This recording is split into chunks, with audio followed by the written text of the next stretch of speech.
Hello, everybody, and welcome in to Winter is Blooming, a Game of Thrones rewatch podcast by us, the Penny Bloom Podcast. Today, we begin Season 8. It's what we've all been waiting for, folks. Season 8, Episode 1, titled Winterfell, written by Dave Hill, directed by David Nutter. I am Colton Robertson, and I am joined by Joseph George. What's up, homie? What up, what up? Always a pleasure to be here. Oh, and it's always a pleasure to have you. And we've got another edition from the Nutman on this one, so that'll be fun. Man, usually they come with a little more oomph. Yeah, from the episode. This one being written by, and here's the thing: so the general kicking off of the season, the setting up of everything. I enjoyed this episode a great deal. Just not quite to the level it's been at. I feel like even compared to last season, which is shocking, the dialogue, I feel like, saw like a dramatic fall off in terms of quality. And I don't know, maybe I'm in my head about that, but like, I think and I don't know if this is true, but what I feel like is going on is the show just used to be the show. They made, that it was successful back then, but I don't think it was the worldwide phenomena that it was quite yet. And now they're filming knowing it is this big thing. It feels like every line has this sense of they know what show they're in instead of them just being in the world. It's very self-aware. Yeah, maybe they've become just a little bit more self-aware. The MCU-ification of Game of Thrones. Yeah, actually a little bit, but he has blue eyes. Yeah, I've always had blue eyes. It's like it was so cheesy and actually cheesy, not like in a good cute way or a good, I don't know. It was just kind of actually just legitimately cheesy. It was fascinating, we come off the really intense season 7 finale, which is leading you down a direction that, like, the Great War is here. It's getting fucked. This is no joke. I felt like this episode was just so light, in terms of tone, which was, I know that it gets very heavy a couple times throughout the rest of the show, so maybe they wanted to ease you in with a little levity, but the whole fucking thing felt so light, except for the very, very, very end whenever... and even with the very end, with the no Night King appearance after he is south of the wall now, I don't know, and making them seem like it's like he is south of the wall. It's on. Like, he's here. I guess it does take time for him just to get south. I understand, but it takes time for them to get north as well. I don't know. It's like, you'd think we'd see an appearance from the actual antagonist of the entire show in the episode, but I don't know. I guess the scare at the end was fine. I guess it shows that he does have some sort of, intelligence to him. It's not just purely kill. But I guess we'll get there whenever we do. I agree. It is an interesting choice to keep doing what we've been doing the entire series, even though the season 7 finale is like, they are here. Season 8 premiere goes, they are coming. Yeah. It's the threat of them coming has always been a thing ever since season 1, episode 1. It's now that they have actually broken down the wall and are able to get to everybody now. I mean, but this was a short one too. This was 54 minutes, and it felt it did feel short too. Like, it was quick. It was well edited. It was like, there are good things about the episode. Don't get me wrong. Like, my main concern is with the lightness with which they handled some of the story beats in this episode. It feels so laid back, and I don't think that with 6 episodes to go, you can really afford to be so lax. But, Yeah. like, even if you add a 2-minute scene, 3-minute scene of I mean, we watched Sansa send that kid who gets pinned to the wall Yeah. to his home. Mhm. Why not show us the White Walkers tearing it up Mhm. and make this runtime go to 57 instead of 54? And it's like, it's not even that, like, and then you can still have Tormund and Ed discovering it and all that stuff. Like, Wow, that's a very easy slide in there. Yeah, I guess yeah, you just have to show the Night King doing this, and I don't know, maybe in all that makeup and stuff, he can't really move around and pin someone to they a just wanted wall, it. or they were just Well, too it sounds lazy like what to they were figure like that is out. that Yeah, I we don't. just want it to be easy, Yeah. like, Mhm. and I hate to dismiss it like that, but, like,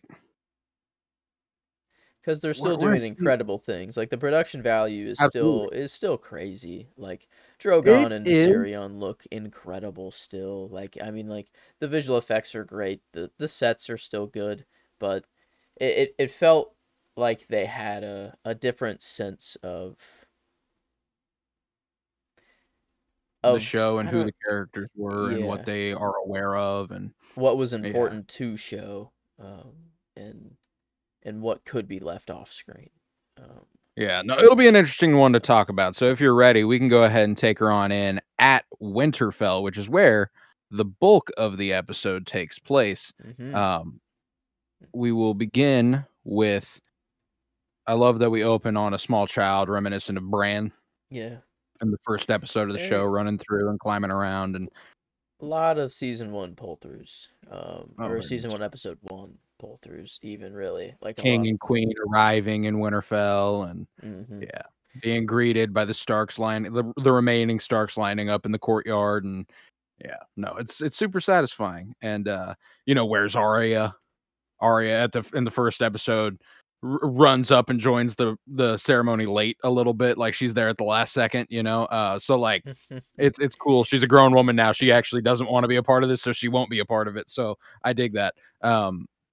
But Jon Snow and Daenerys Targaryen and the, army of Unsullied and Dothraki pass through the winter town outside of Winterfell. As its inhabitant warily watch Daenerys' foreign army of Unsullied and Dothraki and look negatively upon, Grey Worm and Missandei, as my guess is that they've never seen black people. Um, Yeah, I guess that's fair. That is, yeah. They're very like people in the north. They've stayed in the north their whole lives. they don't Um, travel much. They don't get nope, out. nope. They They're don't get very, out much. very stuck Um, in their ways. Now, why that would mean they outwardly just immediately hate them, I Is don't know. I is don't get that part. strange. Yeah, Um, maybe they Frankly, I've never been able to wrap my mind around bigotry in any capacity, yeah. regardless. I guess they just So like, they know that they're just foreign, yeah. anyways. They know they've probably heard the stories of Daenerys bringing over her foreign army and Well, they've made it clear that the Unsullied and the Dothraki are like stuff of legend in Westeros. They've never made it over they've never made it over from mhm. Essos. So like, there's a lot going on here. But Arya smiles when she spots Jon, eager for him to see her, but he does not look down. He's got to be kingly, look forward, keep the eyes up, etc., etc. Um, I love the series of events here. It starts off the episode in like a good classic Yeah. Game of Thrones funny way, Mhm. um, where John walks past and then she sees the Hound and she's like, Mm. "The fuck is what the fuck is Sandor doing Yeah. here?" I loved that, and then Gendry, like, just like I wish there was like a different music cue every time she saw someone new, and it cut back to her face like, Mm. doo doo doo. She's like, hmm. Yeah. And like Gendry walks past, and it's like all this funny little like that was the tone it took for me, Mhm. and I Yeah. liked that the little she's excited to see Gendry. It's been a long time, and there's a lot of history coming back to Winterfell for Arya here. So John tells Daenerys he had warned the Northerners of or he'd warned her that the Northerners are wary of outsiders. And when Daenerys' dragons fly above them, the people flee in terror while Arya looks up Yeah. in complete and utter awe I think And this was another. this is the proper response, I think, to civilian, like just a group of people seeing dragons for the first time. Like this, it would scare the shit out of, you know? I Oh mean, yeah, you would be like, "Holy, we're gonna fucking die." That's my first thought. Is like this they are here to burn down and eat all of us. Like yeah. there's nothing like I thought I don't know, I got a good laugh out of it though. Like that's I was and I think that's the point. Is like that's kind of the Game of Thrones humor, you know, is that Yeah, no, like we there's a see lot. There's an interesting balance of Thrones humor that works and humor that feels like they've just decided to put in Thrones. mm, Um, which is and this was a good example of what felt like classic Thrones humor. The Northerners yeah. don't fucking know anything outside of the way of life they lead. So, Mhm. and naturally, like frankly, it's astonishing that we've never really seen anyone in mass react like this to the dragons. Yeah, it's always just been like the big characters, and they've always, Yeah, you know, like it we've wasn't seen like, people like duck down at first, but then they yeah, get back up and they're like, "Oh my fucking god, it's a holy shit, dragon!" But yeah. yeah, this is just a bunch of random people, you know, just reacting this time. It was pretty good. Yeah, No, I loved definitely it. I definitely a loved it. time And when the humor worked out though. You're right. Like this was one time when it was actually good. yeah, no, I dug it. And I also, again, I love Arya and Sansa seeing the dragons for the first time and being like, "Oh my god!" Like both of them are in awe. Even Sansa is just kind of like, "Holy shit!" You know, Yeah. like world forever changed. We've gone over this several times. Like it's Mhm. just a classic trope for Thrones that I always really appreciate. But once inside the walls of Winterfell, Jon sees his younger brother Bran, whom he last saw in season 1, episode 2. Uh, so literally 7 Wow. seasons ago, quickly dismounts and kisses Bran on the forehead. Great little moment, and Mhm. frankly, uh, for a bunch of the episode, I was so tempted to go Kit Harington for his performance because he has to do a lot of less obvious emotions Mm. than some of the other characters, you Mhm. know, like, because he is it's kind of similar to Amelia Clarke in that he is a king now, you know, and so he has to reserve Yeah. his big emotions and he keeps them kind of contained, similar to Lena Headey as well, where, you know, she's feeling one way and you can tell she feels one way, but she can't let herself feel that way all the way. And it's just Mhm. super cool. But I like that John gets really vulnerable here, embraces Bran. Um, and he's like, "Look at you, you're a man now." And Bran goes, "Almost." And he kind of looks at Sansa like, "The fuck is wrong with this guy?" Um, Yeah, he's not in the know yet. You know, he hasn't been mm, fully briefed on what Bran is now. mm-mm. But Yeah, been a yeah, while. you're He right learns about quickly. yeah. Yeah, that's true. You're right about him almost getting the performance. He almost did for me. Was beaten out by someone else, but Yeah, there's just a he few will get the performances that are character. too standout. I think Ah, for sure from me. First time I think I can comfortably put Aegon Targaryen for a character um now. So, but yeah, I almost gave it to Kit, but later on there was one, even just like a singular scene that kind of took it away for me yeah, no, for someone. So. frankly, it started as, like, me going like, "Oh, damn, Kit's gonna get this one," and then there were 3 different performances that I Mhm. would have sooner should changed it to. So, like, I'll be sure to mention them as we go through, and eventually I'll dub my official one, but yeah, no, it's a well-performed episode. They Oh never yeah. lose sight of that. The Mhm. performances always Yeah. they always maintain, but, you know, Jon embraces Sansa and keeps a weary eye on Daenerys whilst hugging, and John asks about Arya's whereabouts, and you know Sansa's like, "Well, she's lurking," and John's kind of like, "God damn, man, what the fuck is going on here? How come nobody's right? Nothing seems okay. Everything's weird. I don't love it." But John introduces Daenerys to Sansa, and Sansa to Daenerys. Mhm. Um, Hilarious how they've been photographed, John and Daenerys. Uh, these are tiny people. Oh, like made to seem so big. You mean? Yeah. Yeah, you're right. Daenerys is Wow. fucking itty Yeah, bitty. 5'8" and 5'2" or 5'4" or something She is like that. she is Yeah. like, and watching her dismount the horse and walk towards Mhm. Sansa and Jon, she's like half a foot under Yeah, Jon, and and Sophie Jon throughout the Turner. episode is looking up at Sansa. So like whenever she comes face to face with Sansa, it's Yeah, like because Sophie Turner's 5'9", so she's actually the tallest one out of them all. yeah. Um, She's also wearing lifts because like there's a scene later on, a one-on-one between Jon and Sansa whenever Jon's neck is literally craned looking up at her.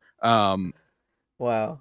Yeah, you're right Yeah, though. no, I They mean were it's made to seem big though at the beginning. Whenever they were, I mean, they were on horses, so that definitely did no, help. yeah. I just mean like throughout the But show, like mhm. never has Daenerys appeared so small on screen, and I'd be interested to know whether or not that's kind of an intentional sort of It's choice. yeah. When Um, Arya comes up to John, you used to be taller, is the first thing she says to him. mhm. Um, and maybe that's just because she has grown. I Yeah, think she used to be that's smaller. the point they're getting at. But like I Yeah. don't know, maybe that was another kind of meta Kit Harrington height joke or I don't or It, something like that. when it comes to Jon, I think it's mostly height jokes for Kit Harington. When it comes to Daenerys, I don't know if I'm giving them too much credit, but I do feel like she's feeling observed, like she's Hmm, locked in, and she okay, is this yeah, thing they get to poke and prod and kind of yeah. figure out. That's true. Um, This is definitely a very different environment for her. mm, Every other time that she's just been looked at, it's always been like, holy shit, you're Daenerys Targaryen. Like, it's always been yeah. like, you are the queen. We will do anything for you. But now it's people are like, immediately like, we I don't don't know if I like like you. her. Yeah, like, Yeah, it's all exactly. like, we don't like you yet. You have to earn our respect. Mhm. It's like, so there's this just immediate beef from everyone, including Everybody in the Sansa. Yeah, North, because yeah. like, and then Sansa has this added on layer of like, you're like, you're kind of with my brother and all, kind of not my brother, but like really my brother, and I didn't like him anyways, but like I gotta make sure you're cool that way. Yeah. So like it's just I love all the just this I don't know tension. That's Oh, it's a lot, and that's another thing this episode does really well, and frankly, I credit performances for that. yeah. I really do. I think the writing's fine. I think the writing gets that across just enough. But the performances from Sansa and from Sophie Turner and Amelia Clark, they Mm-hmm. go nuts with that tension there. I Yeah. really appreciate it. But you know, Sansa formally welcomes Daenerys to Winterfell and says that the North is hers. Um, and Daenerys thanks her, remarking that Jon told her about the beauty of the North and of Sansa, and he did not undersell either. Um, and Sansa just kind of like, huh, okay. Um, Yeah. It was definitely very beefy at the beginning. mhm. But I mean, through the episode, they yeah. never Another really resolved this. I know I guess we said this last episode for the finale, but this coming in hot with the costume design, I think Oh again. yeah, Daenerys, fully kitted out in her white snow outfit, again looking good. John just looking like Ned, just yeah. looking like if you don't see the hair color, um, it just looks like Ned, and I always like that. But yeah, everyone just looks so good It looks great. Yeah. and performing just yeah. I think you're definitely spot on there because like there is obvious times when the dialogue is like just obviously written very bad, but um, And that's the thing is that typically it wouldn't necessarily be bad in any other show. It's the fact that we were talking about the show that at one point had probably the greatest dialogue in TV ever, like that's at least it's among those ranks. So it's just an Yes, yeah, obvious step like down. there Uh, used to be times where a single line that you would think would be a throwaway, like it would just be kind of a dropped in line. It could end up being one of the most important details mhm. of like a storyline, and it would make you realize like, holy shit, like it's like everything kind of matters in the show. You were so locked in because sort of because of that. Like I feel like that you're always on the edge of your seat. But here it's like it's they know the show is ending, so there's not like anything they'll call.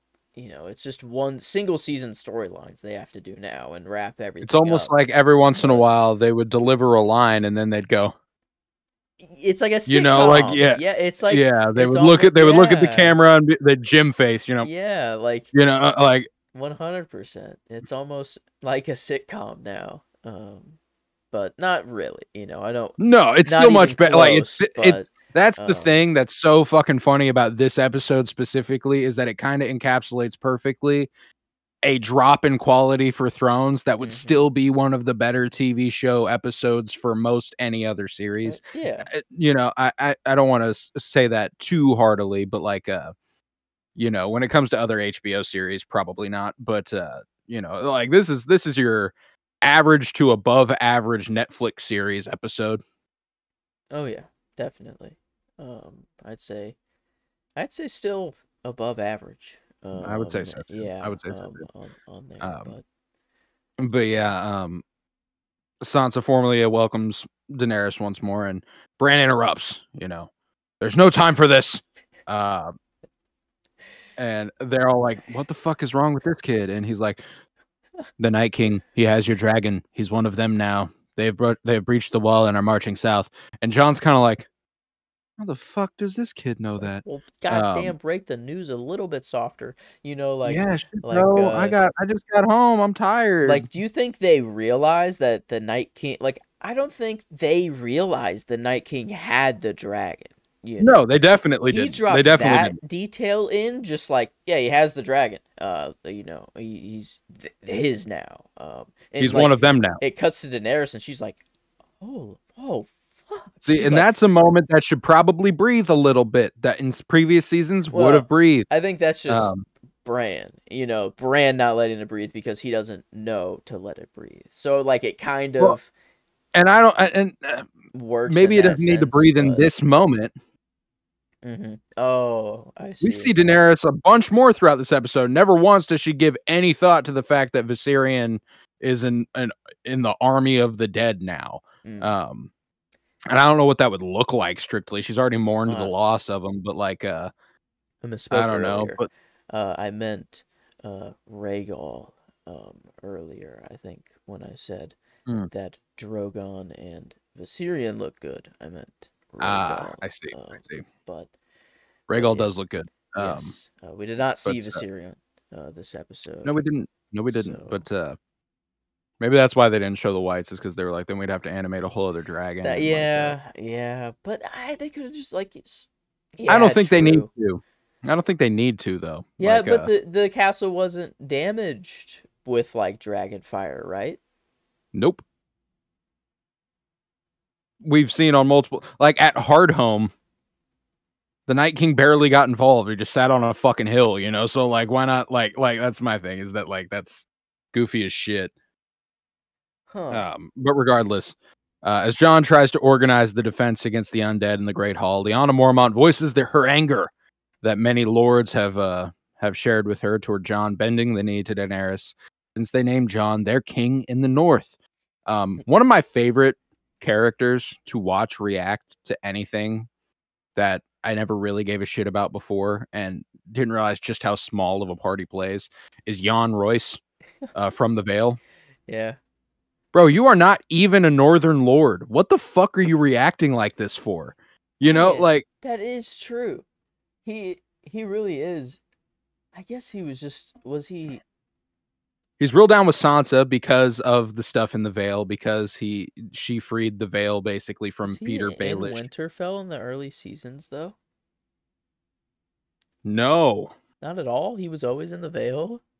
Pretty sure he's been in the Vale until like season 7, since the season 6 finale. Or since the Battle of the Bastards, so season 6, episode 9. Well, I guess the Vale. I mean, it's come. Everything was thrown out the moon door, and now it's all down to Rob and Aaron. So, like, I guess he's just like, I'll forget about like, kind of fuck the Vale right now. The Vale's boring as shit. Winterfell's way more. Winterfell's where it's at. It's pop. Yeah, it's No, but popping. that's what's so funny is he's so invested. You're He's right. so invested. Yeah. Like Lyanna's like, we elected you our king, and Jan Royce in the background. I'm watching him. He goes, Yeah. he's just like, and like he looks so mad. It's not even like he's like, I agree. He's just like, God damn it, John, what the fuck, you know, Fuck like this guy. Fuck him, man. I'm so fucking pissed. Jon Snow. Yeah, no, Ugh. like, but regardless, I just thought that's one of the funny things that I needed to comment on because he's also in the episode a little later on with a great little moment with Tyrion and Sansa. But regardless, Jon gravely answers that he said he would protect the North, and the only way he could do that was with allies. Without allies, we will die. And I brought us allies, so you all can't know. Mm-hmm. Yeah. You won't know until you know. Like that is like I love that. That's basically all Jon can say until the end of time. Until they defeat the threat, you do not know, and when you do know, you will understand. Mm-hmm. But Yeah. Could have mentioned that like you've just seen dragons for the first time in your life. Maybe this threat is maybe like think about that when I'm talking to you about the Night King. We've well, told it's you about fascinating. I dragons. think that what's really confusing about the North is that they seem to believe the threat. Mm-hmm. I just don't think that they know how massive of a threat it is. Yeah.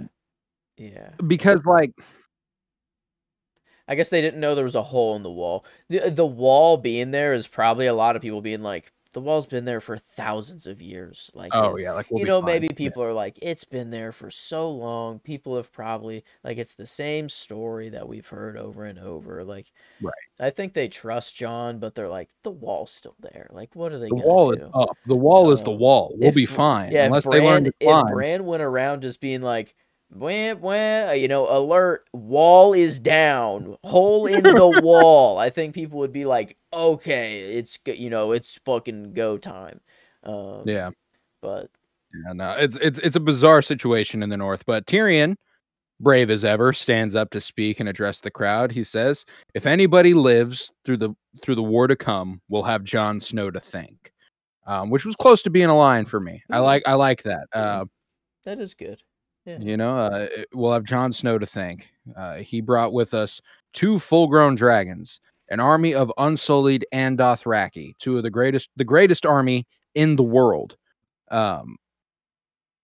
And then he's like, and the Lannister army will soon arrive to reinforce us as well. Oh, yeah, everyone's like, what the fuck is this bullshit? He's like, yeah, they're like, unsullied Dothraki dragons, foreign queen, not the fucking Lannisters, though. They're like, we can get behind all of this stuff, but the Lannisters, dude, they're like, I mean, sure, we need all the help we can get, but they could stay in the South for all we care.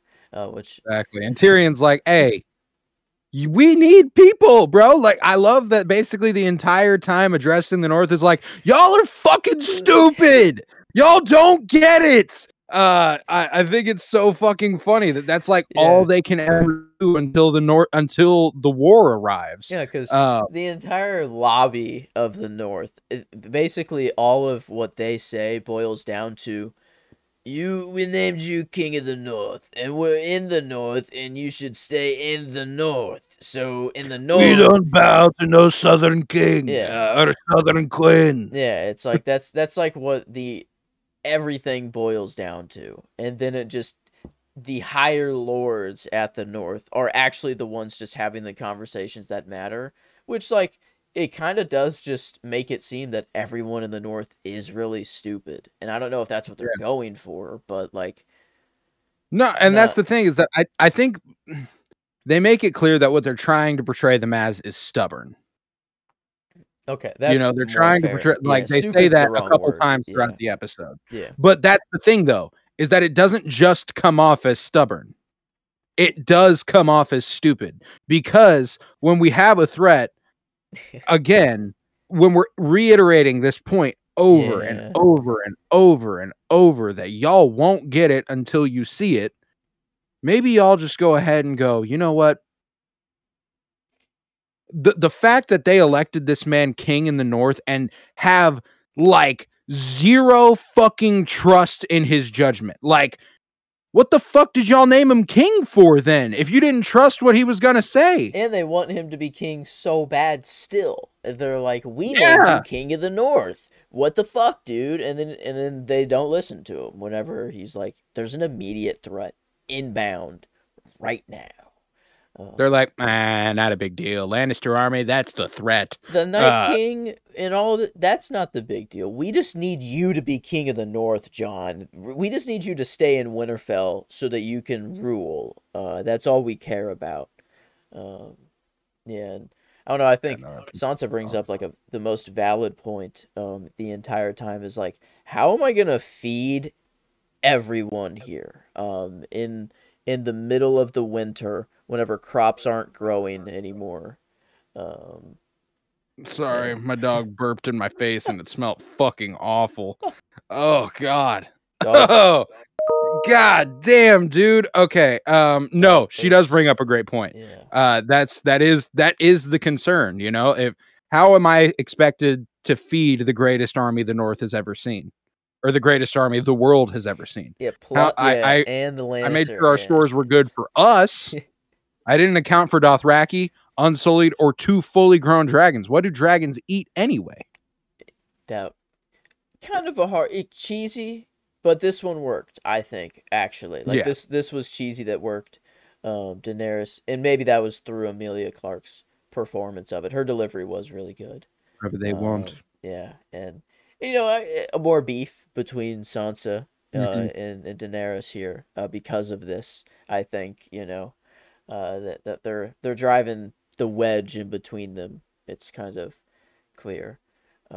At least that's the vibes I'm getting from this episode. Between Oh no, for sure, and I think that this beef makes sense. You know, like to contrast it with Sansa and Arya last season and how you were feeling like throughout that up until the twist. It's kind of like, well, yeah, this one would happen. These two probably wouldn't love each other, or at least Sansa probably wouldn't love Daenerys.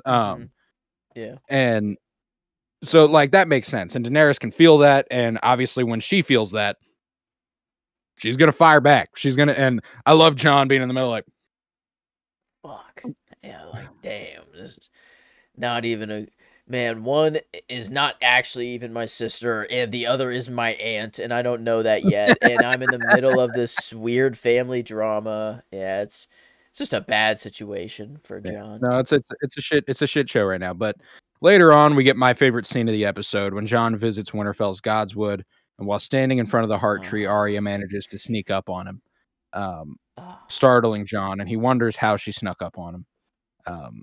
And you know, she doesn't really answer that, and she says that he used to be taller, and Jon is like, "Oh, okay, all right, shit." Thanks, Arya. Nice to see you too. No, yeah, you know, she goes, well, he goes, how'd you sneak up on me? And she goes, how'd you survive a knife to the heart? Jon goes, I didn't. Fair. Another good example of a decently good corny line. You know, like that's a good one. I dug that, and then they smile, they embrace. Loved this. Jon lifts her in the air a little bit. It's cute. And then when he sets her down, he looks and he says, "Oh, you still have it." And she unsheathes needle. Yeah. It's wonderful little moment. And he asks if she's ever had to use it. And I love. There's a fascinating thing about Macy Williams' performance. This is the other one I considered. Like after I'd already gone with Kit Harington for the first scene, I was like, no, Macy Williams. And then I would go on to switch it a couple more times. But there's this fascinating thing with Arya where she's been so self-assured in dealing with these questions.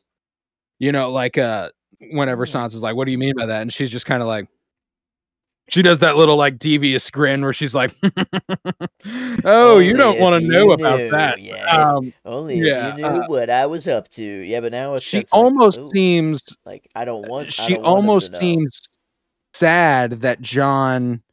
She's not the little girl Jon did know at one point. Yeah, you know, like she's maybe afraid that it worked so well before. and she's so different Mhm. now that maybe she's like afraid that Well, and they're not gonna also take Jon's advantage of it. incredibly honorable. Jon is so Ned Stark's son, and I love Arya. I think her character's wonderful. Some of the stuff she's done is the opposite of honorable. Um, Very it's revenge filled, yes, very quite often. vengeful lass there. Yes, Um, very much, and trained to do whatever she wants. Really. So, yeah. yeah, she on the So when power ranking, she's very she's up up there, there, bro, up above there. Brienne of Tarth, which is above the Hound, which is equal to the Mountain, which is technically above the Viper.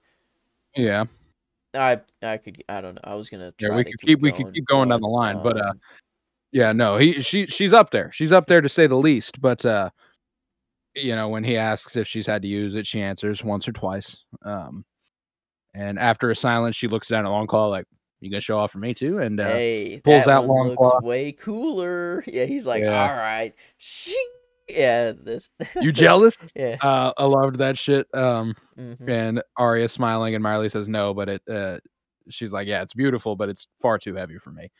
And Jon sheathes his sword again, and Jon confides that he could have used her help with Sansa in the Great Hall. Where were you? And he's like, Sansa didn't like your foreign queen much, did she? And he's like, no, but Mm-mm. Sansa thinks that she's the smartest person in the world. And to Jon's confusion, Arya defends Sansa. Mm-hmm. Um, Well, like, well, she's the smartest person I've ever met. yep. This was a weird moment. I didn't love it. I didn't love the light it paints Jon in. When he's like, "Oh, now you're defending her," like, Is that how he responds? yeah, yeah. Whenever she's like, "She's the smartest person I've ever met," he goes, "What? Now you're defending her?" Hmm. Um, and that specific verbiage didn't make a lot of sense to me.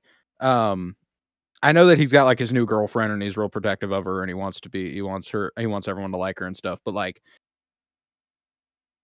I felt like the conclusion of season 6 and before he headed south, Mm-hmm. he'd come to the conclusion that Sansa was more than capable and very smart.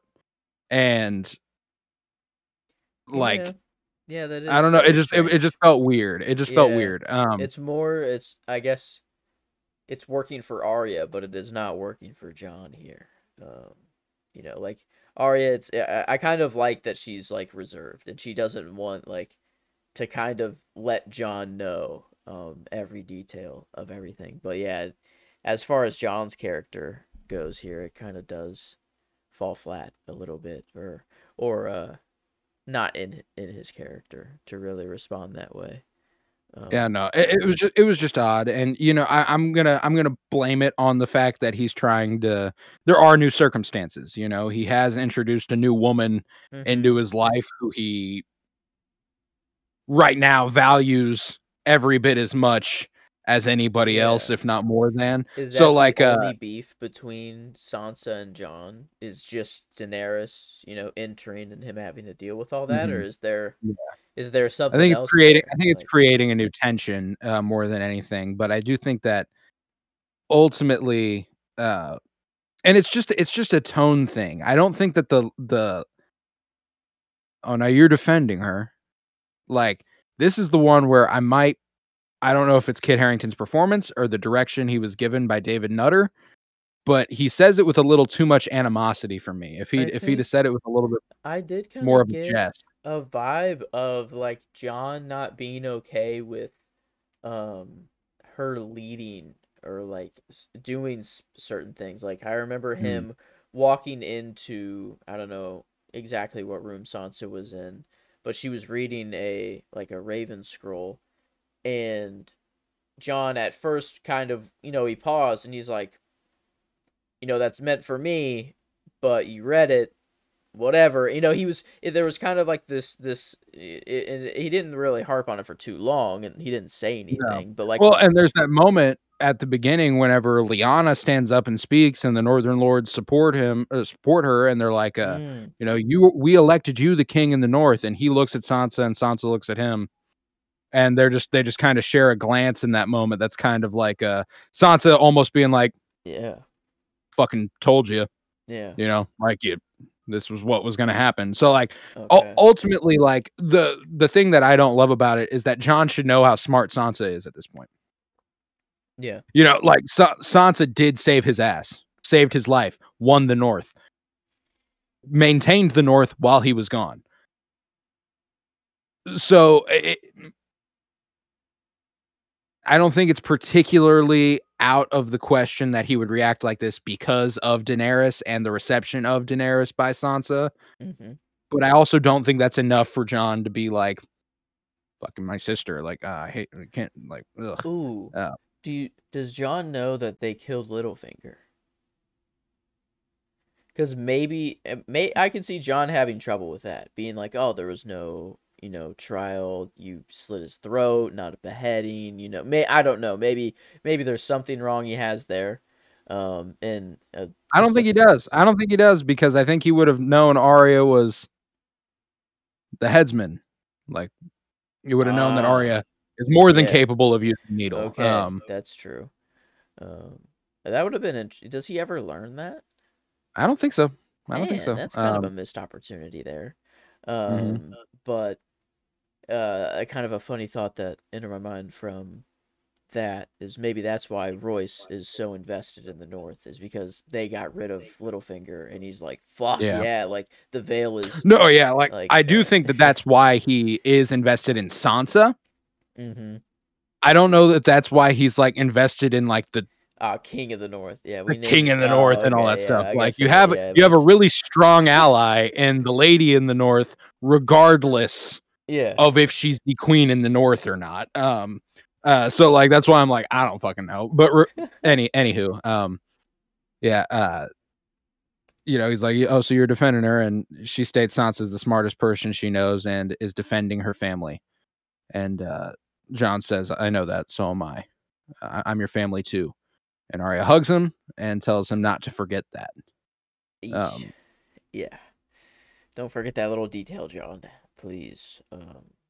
Which is the last little bit that makes me think that this entire interaction with him kind of having a little bit of an animosity towards Sansa is because of Daenerys. But even then, I just don't believe that. I don't believe that he would feel that way. Is that what you mean the remember that thing comes from? I thought it was oh, well, maybe not. Yeah, I guess that does make sense. Because I guess I thought it was Bran already told Arya and Sansa that they learned that this season too. We watched them learn that. I think it's more that she's just telling him like, remember where your loyalty should lie, and it's here, not with your Dragon Queen. Yeah. Okay. It's definitely okay. Okay. Because I guess it might be both. It might be the show, right? To give the audience the feel of like, remember that whenever you're not actually our family, or I guess they are still family, but not, but like, the family they thought they were. I think it's also, there's an interesting thing that it's doing where I feel like they're doing something similar to what they were doing with Sansa and Arya last season, where they are trying to paint this sort of like, once it is revealed to them that Jon is a Targaryen, Jon might not be as safe as he is right now. Which is an unbelievable tension they're building. They're not going to execute Jon. You know what I'm saying? So like, and I don't think that, like, I don't know that that's exactly what they're going for, but that's like the tone it's taking, like, don't forget that. Coming from Arya. Wait. Yeah, I guess the only, like, if the word gets out of him being a Targaryen, Daenerys might be a little, she might be like, oh, she might be the one that's not okay with him taking the throne. I could see that. But the only true enemy is Cersei, and she is already an enemy. Yeah. It's like, Sansa and Arya wouldn't be like, oh, you, who is basically our brother, is the rightful heir to the Iron Throne. Now we're going to kill you because of that information. They would be like, oh no, this gives us a very, very good A seat. foothold. Yeah, like we will Like claim our I think it's like that's why like it's such a weird fucking moment is because it doesn't make a lot of sense no matter how you slice it. hmm yeah, Like yeah, it they're is. telling him, like don't forget that. Don't forget that you are our family. Don't go getting loyal to some other southern foreigner. hmm Like you're our family. But I think it might just be the fact that it's coming from Arya that gives it a malicious Yeah, undertone. That's like, be careful, like you don't know what I can do yet. yeah, And it is so weird. maybe I'm expecting that because it's coming from Arya, but I don't know. No, it is weird because I was definitely under the impression that it's coming from that she knew he was Aegon already, but that definitely isn't true. So it has to be because of just him and Daenerys Mhm. and her not liking that. So, Yeah. hmm, okay, Yeah, no, it's an interesting tension to build. I will give him that. I think it could have been much more paid off if we have like they again, we're falling into the thing where they are building a bunch of storylines and tension that, to be honest, are paid off within 4 episodes, like we're yeah, hmm, it's just a lot. But regardless, Tyrion encounters Sansa in the courtyard, whom he hasn't seen since Joffrey's wedding, and this was the scene where I just went ahead and penciled in Sansa hmm, for my character. Loved this moment whenever, you know, he says that we haven't seen each other since Joffrey's wedding. That was a yeah, miserable affair, and Sansa goes, "It had its moments." And Tyrion smiling up at her like, "Okay, okay, Sansa. So what the fuck happened there? Like you kind of dipped out like immediately, and that really put me in a precarious position. hmm What's up?" And she has to be like, I'm sorry, but we're both alive, so hmm couldn't have been that bad. Um, Yeah, I loved this little interaction here. My line does come from it, and it was Tyrion saying that, um, I don't remember exactly what he said before, but he said many of them underestimated you, and many of them are dead now.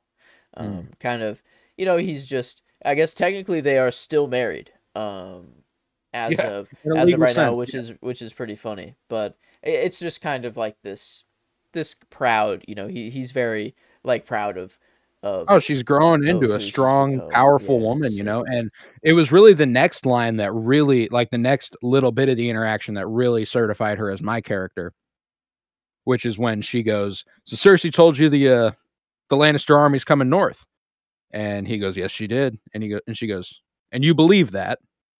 Um, and Tyrion's like, "I believe she has yeah, something to live for now. So yes, I do." And she goes, "I used to think you were the cleverest man alive." way Um, way more in the direction of Cersei not being prego, and something else that happens this episode that leads me maybe to believe that more. I don't know, but that is so fucking funny. you know, I went the opposite way. It leads me to believe she is pregnant. and she was thinking about it, and then really that she has been or that she is now. She has been. I think now that Jamie left the capital, she thinks he's gone forever, so she needs a Oh father for her baby. fuck. Oh fuck. She was walking back and she was like, actually no. But then she was like, wait a minute. This is I a could use perfect this. So opportunity. whenever he puts his hand on her stomach and goes, "I'm going to put a baby in your belly." She's upset that there's already a baby in her belly and she's basically trapped into saying it's Euron's. Um Oh my god. I yeah. thought that No. cry was for something completely different. Holy shit. Yeah. Wow. I think she's just hating the position her life is in right Whoa. now. Um Whoa. That's really cool. It's like so far. It is No, either yeah, she that's the is thing is or that that's she just how isn't. Oh yeah. my god. It works both ways though. It does. And that's like one of the interesting things here is that while I had beef with the fact that they did this storyline thread with Jon and Daenerys having a baby, but then that's not even I don't think that's ever even fucking mentioned in season 8. Um, Whoa. like Okay. the whole Oh, Daenerys not being able to get pregnant thing. Um, I actually quite like the Cersei the vagueness of the yeah. speculation we can have about whether or not she is or isn't. Whoa. I think it's cool. But yeah, regardless, Sansa's like, you're dumb as hell, bro. Loved that. I thought that was great. And later on, viewing Jon and Daenerys happily talking, Tyrion, Varys, and Davos observe them from a distance, remarking that a marriage alliance might help cement this alliance. And as Daenerys and Jon inspect Winterfell's defenses, they discuss Sansa. And Daenerys mentions that Sansa doesn't like her, but Jon assures Daenerys that Sansa just doesn't know her yet. And Sansa used to dislike him when they were growing up. And, Mhm. you know, Daenerys is like, well, I don't need her to like me, but I am her queen. Yeah. So you need And her to that's like you. mm, Is kind of what she's saying. Is she? mm. She's very very I desperate think she's for. saying I don't need her to like me, but I do need her to submit. Yeah. And that's the weird thing is that John is king of the North. So like he already has bent the knees. So like does Sansa even why submit for what? The North has already submitted at the very beginning. She said the North is yours. Like everything is kind of like what can Sansa do? Um Not is seem like she wants to betray her. Okay, yeah. I guess I thought like it was more of like Daenerys being like she needs to bend the knee, like she needs to um Oh, and yeah, I guess that's the more of thing is that like she already metaphorically basically bend the did. She knee. said Winterfell is Um hers, so, like, I think it's more just I think these are the first seeds of Daenerys's complete mistrust of everyone in Westeros kind of coming to fruition. yeah. And Sansa, she declared fealty, you know? She doesn't like it. She doesn't like that they did, but she did. Um, mhm. I and wanted so I guess part of it is that Daenerys needs her to be needs love, needs people to love her and cherish the ground she walks on, you know? wanted to ask it's a little far-fetched, but maybe. I wanted to see if this was like a something that they were trying to do, if it's on purpose or not. The dragons when they're in the north. I think they mentioned like 15 goats and 3 sheep. I don't know, something like that. And they're like Yeah, they're 19 goats and 11 oh sheep. okay, and they're like they're barely eating. Yeah, Um, 30 entire yeah, animals. they're barely eating. Oh shit. Which makes sense how big they are, but that's not everything. But they're like that they are not doing well because they're in the north. They're cold. So I'm assuming they just do better in warmer Warm temperatures. climate. And Yeah. maybe they're mourning their brother's loss, or like they're mourning their brother. I don't know if that's what they're going for, but I think it's more of like they're cold, so they're just not in their element, sort of thing. Is this kind of going on with Daenerys too? Like because she's a dragon.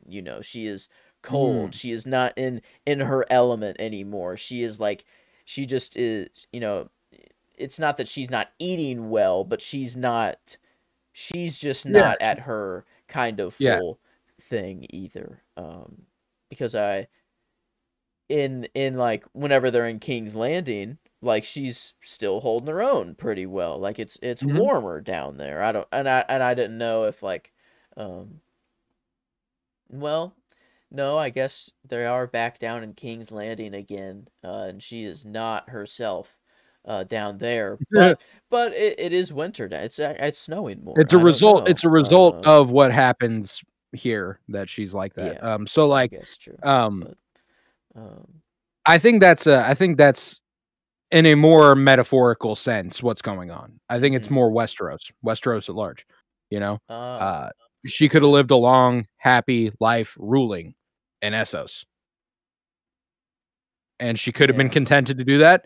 It could have been every bit as meaningful as ruling Westeros. Mhm. Um, Yeah. but because it's not the land she was born in, Honestly, it's not enough. more important, abolishing slavery over there in Essos, over here in Westeros, where it is already frowned upon. Like Jorah was supposed to be beheaded for Mhm. doing it, so it's like it's already frowned upon. Yeah, honestly, that's the biggest what if is just what if she stayed in Essos the whole time. Yeah, no, so, like,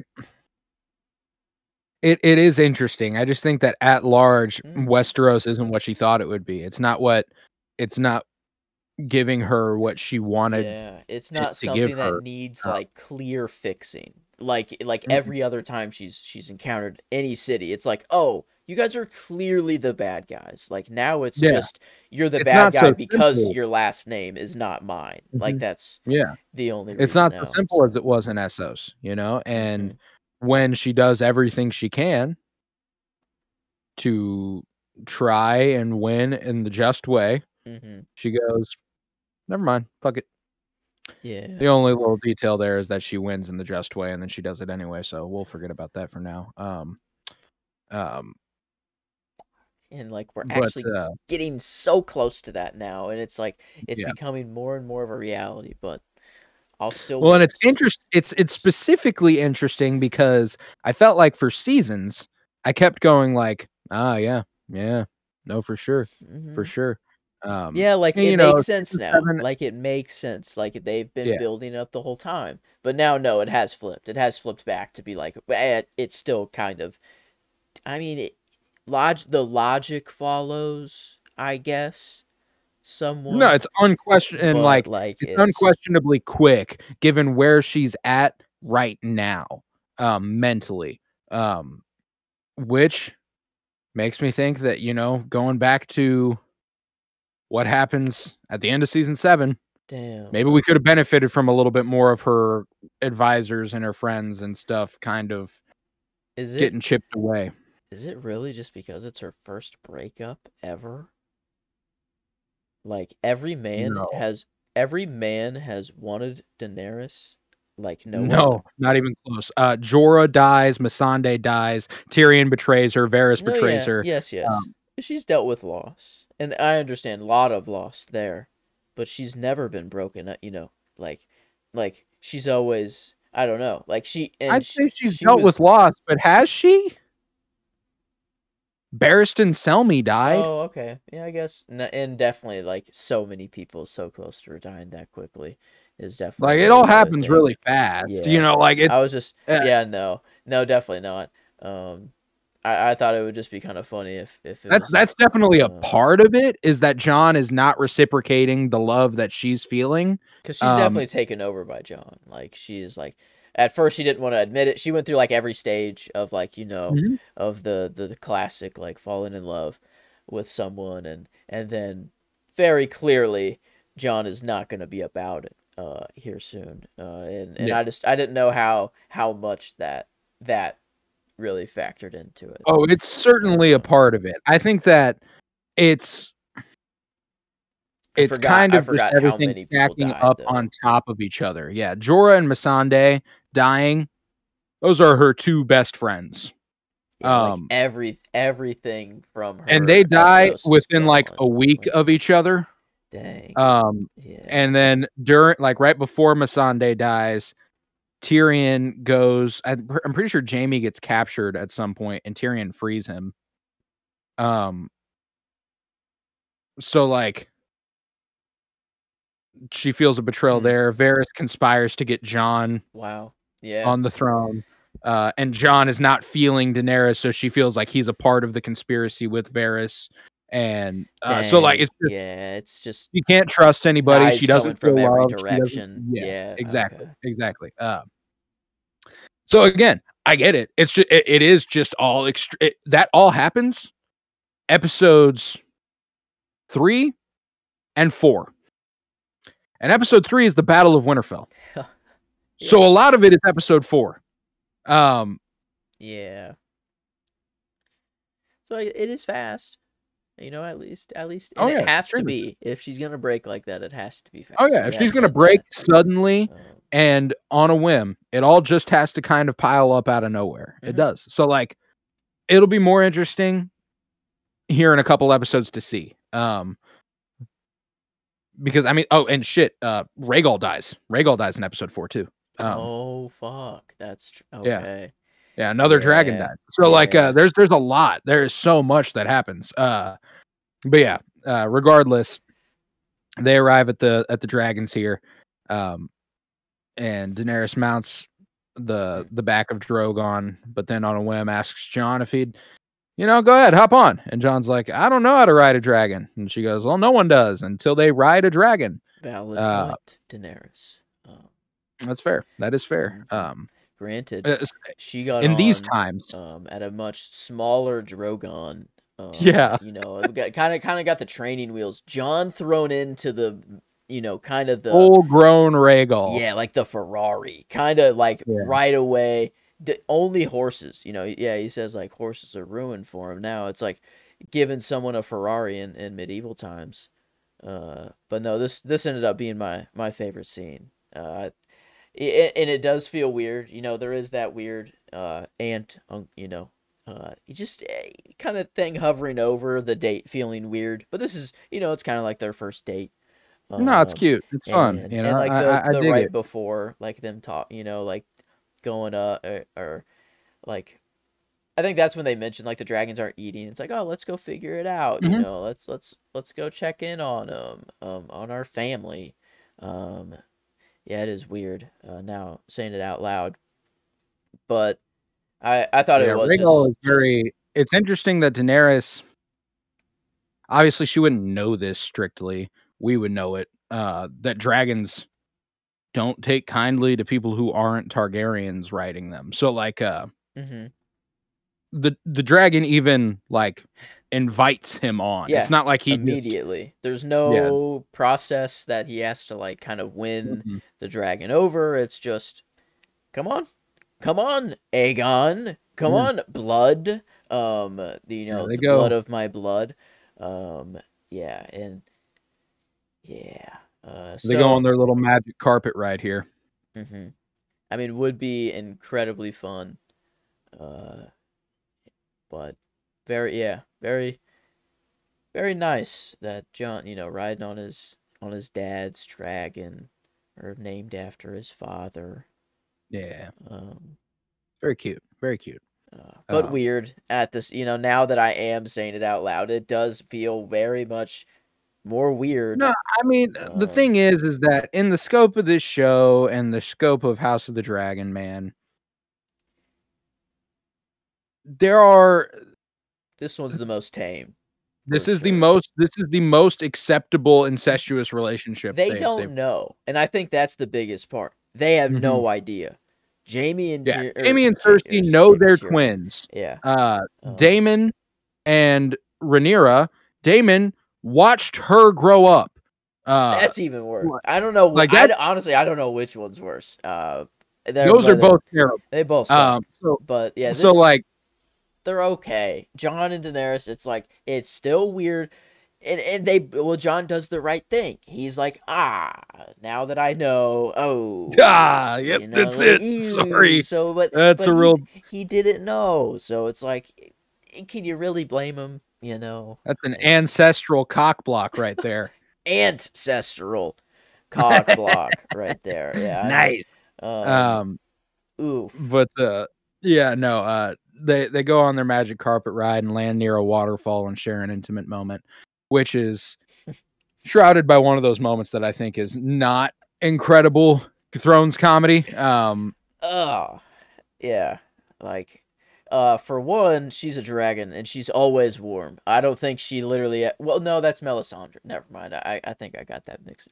She's not a red woman. I don't know if it works the same. If she's just always warm because she can never burn. But yeah, it was pretty cringy. It is my favorite scene, but it is capped off by quite the cringy line. No, and I mean, like, it's just, again, the tone of this. Like, I appreciate the tone at the beginning of the scene and the lightness they're handling. You're like, I don't know how to ride a dragon, and he's like, no one does until they ride a dragon. Like, it's nice that they get such a light, cute moment before the 2, 3, 4, 5, 6 of this season, where it just cascades into hell. So I do like that, and I like that they have this little moment. But the dialogue is rough. They're performing it well, but the dialogue is rough. And then the comedy with Drogon kind of being like, be careful what you do with my mama type shit. Yeah, he's giving him the mean look. He's like,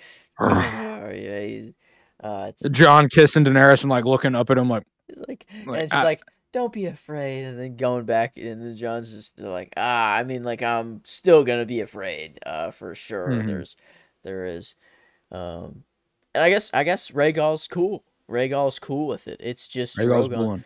Drogon that has any problem, and I don't know. Maybe they do know. Maybe the dragons know that it is Ray. Mm. You know, I feel like maybe they do.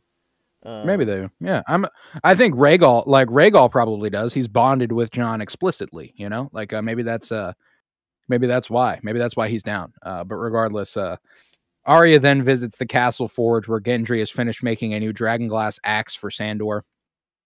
And I got to be honest, as much as I appreciate that we're getting really dope dragonglass weapons, I got to guess that this is an unideal use of dragonglass. Um, like the amount of dragonglass he had to use for this axe is probably way more than they want to use on any single weapon. They probably want to make as many weapons as possible. Um, hmm And it's kind of like right when they're even just hit with the dragon glass, they just like kind of instantly die. It's like you don't even really need to hit them hard. You just need to like stab them once, and they just kind of Hound die. has made more very clear that he is very handy with a sword. So like hmm Yeah, just I imagine don't know. like two dragon glass I think Jorah's got it. Like the two daggers, just I just run it, just kind of just tapping, Incredible close just range yeah, game, you know, like just running he's through, just tapping as many as you can, just Yeah, you know, just he's just like running through swinging his Drax. arms. Yeah, Drax. Just I'm like Yeah. just full speed, just jump. Yeah, just jump right Yeah. into the Night King. But No, but like that is what's interesting is that like, and don't get me wrong, like this is not an actual critique. I love this. Like, I think that the axe is dope. I think that Gendry being a little bit like, this was real hard to make, you know, and the Hound being like, oh, you saying you're good? And he's like, well, you know, it's just, it was hard to make. And it's he's like, you know who difficult makes material, man. yeah, you know who makes the weapons for the wildlings? And I also love that the Hound is like acquainted himself with Tormund and the hmm wildlings while being in the North so much that he's like learned about what they do. So he's like, you know who makes weapons for the wildlings? Cripples. He's Cripples and wasn't there one more? cocksuckers. Oh yeah, that's an interesting one. Yeah, What do they mean interesting by one to that? throw in there. What do they mean by that? Is like if you turn out to be gay, you are punished by becoming a blacksmith forever, or are they like I don't know. I have no idea. Yeah, but that is a strange one, but Yeah, no. So that's why I was like, cripples. That's the more one that I think he's like trying to really hammer home. I think the cocksucker thing might just be like a jab at just Gendry. yeah, like okay, that makes more sense. That's what I'm It's not a guessing. I don't literal. know. Like again, Because that's what one do of they those even lines that like yeah? is What do fine they coming mean? from the Hound. But when you think about it for even a second, you're like, I don't know. The wildlings seem to not be like particularly Yeah, bound by I feel like they the all get down. heteronormativity Yeah, of yeah. they all get down. Tormund fucked a bear, or supposed allegedly. Well, and he Um, also said that he'd fuck Gendry if he needed to. that's true. Yeah, we gotta make do with what we got. Yeah. So that's why I'm like, I think, you know, like they just kind of they don't observe heteronormativity as the yeah. South does. But regardless, Arya approaches them and the Hound is surprised to see her. And they exchange some gruff, but you know, they're having fun insults, you know. It's classic them, and I appreciate that. Uh and he's like, that's probably why you're still alive, you know, and that's like as close hmm as the Hound can get to being like, I love you and I'm glad to see you. Yeah. Arya Yeah.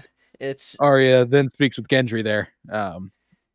Just a couple of good interactions here where Gendry is immediately taken with the way Arya looks as a grown woman. And hmm you know, she says it's good to see him.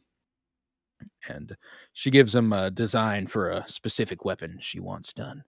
Um, And that evening, Sansa informs Jon that Lord Glover, rather than join the muster at Winterfell, has chosen to remain at his seat of Deepwood Motte and hold off the army of the dead there, in protest of Jon bending the knee to Daenerys.